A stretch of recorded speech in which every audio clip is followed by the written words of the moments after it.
عزیزان ملت اسلامیہ، السلام علیکم ورحمۃ اللہ وبرکاتہ۔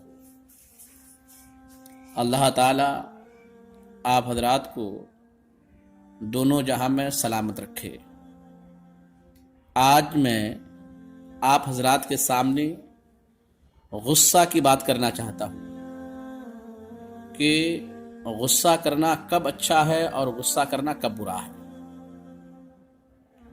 اگر کوئی اللہ اور رسول کے خلاف کام کرتا ہے، شریعت کی نافرمانی کرتا ہے، تو اس پر غصہ کا اظہار کرنا چاہیے۔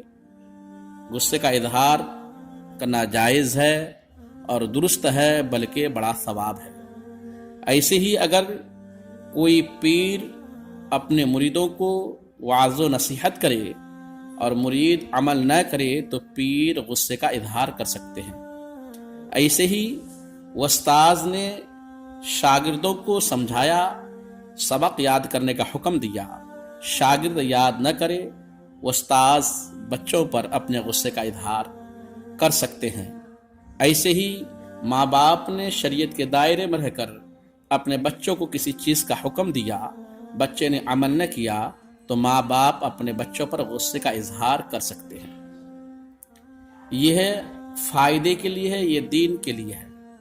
اب رہی بات جو لوگ نفس کے لیے غصہ کرتے ہیں، یہ غصہ کرنا حرام ہے، سخت منع ہے۔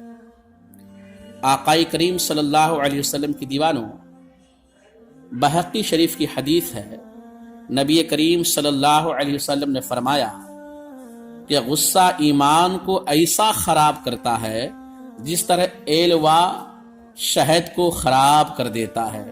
شہد کہتے ہیں مد کو۔ عزیزان گرامی، ہمارے اور آپ کے پیارے آقا مدینے کے تاجدار رحمت دو عالم صلی اللہ علیہ وسلم کی بارگاہ میں صحابہ کرام تشریف فرما تھے۔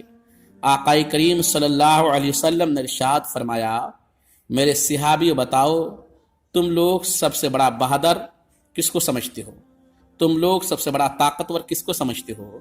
تم لوگ سب سے بڑا پہلوان کس کو جانتے ہو؟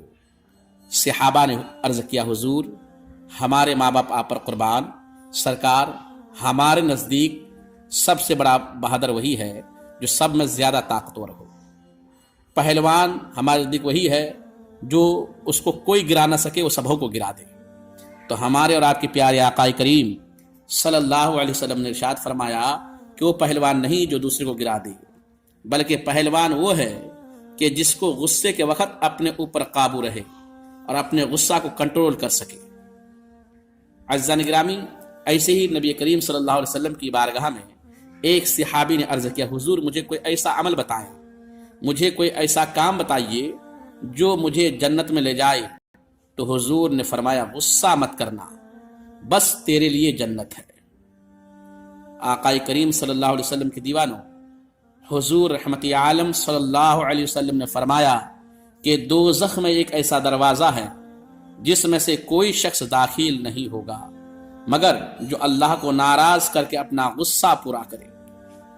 عزیزان گرامی، غصہ آدمی کے دل میں ایک آگ کی چنگاری ہے کہ تم نے اس کی آنکھوں کا سرخ ہونا اور گردن کی رگوں کا پھول جانا دیکھا ہوگا۔ یہ آگ کی گرمی کا اثر ہے۔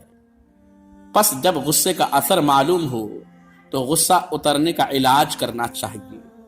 آقا کریم صلی اللہ علیہ وسلم کی دیوانوں، ابو داؤد شریف کی حدیث ہے، رحمت عالم نور مجسم صلی اللہ علیہ وسلم نے ارشاد فرمایا کہ غصہ شیطان کی طرف سے ہے اور شیطان آگ سے پیدا ہوتا ہے اور آگ پانی ہی سے بجھائی جاتی ہے، لہذا جب کسی کو غصہ آ جائے تو وضو کر لے۔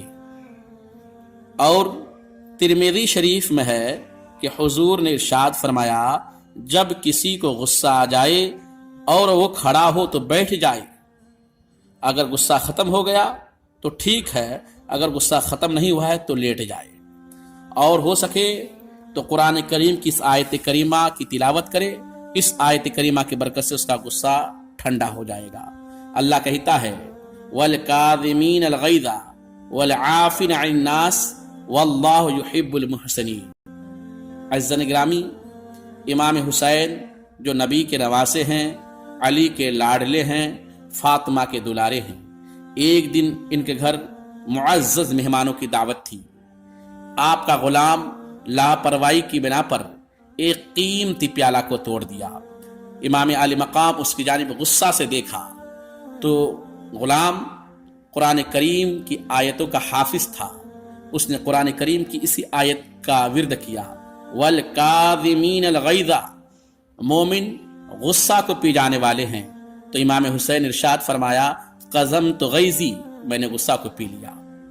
غلام قرآن کریم کی اس آیت کا اگلا حصہ پڑھا، وَالْعَافِينَ عَنِ النَّاسِ، اور گناہ کو پی جانے والے ہیں، لوگوں کو معاف کرنے والے ہیں۔ تو امام علی مقام نے فرمایا، عفوت عنک، میں نے تجھے معاف کر دیا۔ غلام نے آیت کو پوری کرتے ہوئے کہا، واللہ یحب المحسنین، اللہ احسان کرنے والوں کو پسند فرماتا ہے۔ تو امام حسین نے فرمایا، جاؤ، میں نے تمہیں اللہ کے لیے آزاد کر دیا۔ مسلمانوں، امام حسین کی اس مختصر سے واقعہ میں دیکھو کہ جب آپ کو غصہ آیا تو آپ کے غلام نے قرآن کریم کی تلاوت کی تو امام حسین نے فرمایا، قَظَمْتُ غَيْظِي، میں نے تجھے معاف کر دیا، میں نے غصہ پی لیا۔ جب اس نے کہا وَالْعَافِينَ النَّاسِ، مومن معاف کرنے والے ہیں لوگوں کو، تو امام حسین نے فرمایا، عفوت عنک، میں نے تجھے معاف کر دیا۔ جب غلام نے کہا واللہ یحب المحسنین، اللہ احسان کرنے والوں کو پسند فرماتا ہے، تو امام حسین نے فرمایا، میں نے تجھے آزاد کر دیا۔ اس آیت کو پڑھنے سے فائدہ کیا ہوا؟ غصہ بھی معاف کر دیے گئے اور خوش بھی ہو گئے، ساتھ میں آزادی بھی مل گئی۔ اگر آپ بھی اس آیت کا ورد کرتے ہیں تو انشاءاللہ تعالی جو نفسانی خواہشات کی بنیاد پر شیطان کے ورغلانے پر غصہ آتا ہے، اس کے ذریعے سے وہ غصہ جلد ٹھنڈا پڑ جائے گا، سرد ہو جائے گا۔ اس پہ عمل کریں۔ السلام علیکم ورحمۃ اللہ وبرکاتہ۔